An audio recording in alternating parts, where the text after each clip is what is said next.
Each week we give a shout out to one of you, sometimes a group of you, for the awesome work you've been up to. Our Newsdepth A+ this week goes to the members of the Bird Nerds, a student club at East Clark Middle School in Collinwood. The students, led by teacher Buster Banish, learn how to use binoculars and identify birds, and boy do they know them. Last spring, the students were asked to be on a panel for the Ohio Ornithological Society. Tykee James, co-organizer of the first Black Birders Week, put the students to the test. And yes, they were able to identify every bird he described correctly. When asked how to explain birding, student Angela said, "Birding is like starting in a new school. You get to meet people and explore new rooms, except in this case, you're meeting new birds and exploring new locations." Well, the club has traveled to numerous places around Northeast Ohio. One of their favorite spots is Magee Marsh, but they've also ventured to Lake Erie and to Amish Country.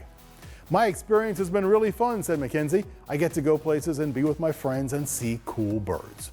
Mr. Banish has plenty of great stories about the students' passion for birding.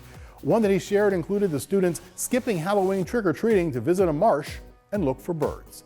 Alicia said that she first joined the club just to annoy her sister, who was already a member. "But then as I got into it, it got way more fun, and I'm actually glad I joined," she said. "Now if I go outside, I'm just naming birds after birds." The students also told Tykee that their passion for birding has made them more conscious about taking care of the earth, so the birds have a healthy environment. Well, bird nerds, for your passion to get outside and learn more about nature, we are proud to award you this week's Newsdepth A+.